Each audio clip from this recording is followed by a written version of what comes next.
All right, welcome back, Unhinged Property Management Stories. So today we're going to talk about haunted apartments. It's an unfortunate part of the business, but occasionally tenants die, and sometimes they die in the apartment. Just kind of is what it is. But this story sticks with me mainly because of everything that happened prior to. So I'm just gonna go ahead and jump in. Okay, so people got approved, the tenant got approved, and they wanted a bunch of like repairs and stuff like that. We were just like, okay, cool, no big deal.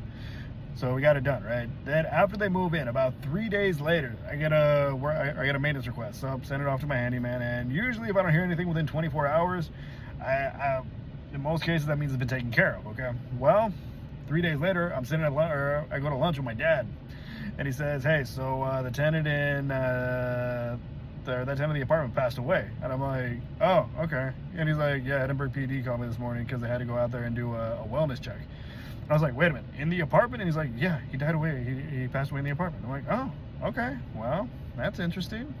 And the interesting part about that is, like, maybe about a week later, yeah, one of my maintenance guy that I sent out there, he's like, "Hey, did these people ever get taken care of? Because I went out there, I knocked on the door, no one came to the door. I called them a couple times, and I thought I heard a phone in there.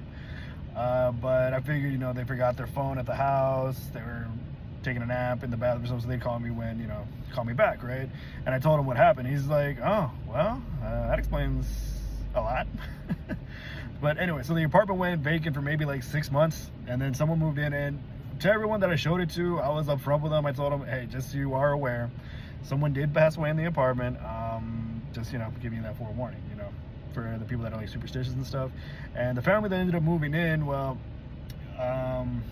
so they report, like, I didn't hear any stories until after they moved out, but the stories were like, at around 2-3 a.m. there was a figure standing like in like the daughter's doorway, which of course would scare anybody, right? So I started sleeping in the mom's bedroom, and then every morning when they would wake up, they would find 3 pebbles, and the 3 pebbles were either placed on the counter or on the table, and that was a pretty consistent thing. So I was like, huh, interesting. Anytime someone asks me if a place is haunted, I always say, to my knowledge, no. But if you need to call a priest, that's your deal, not mine.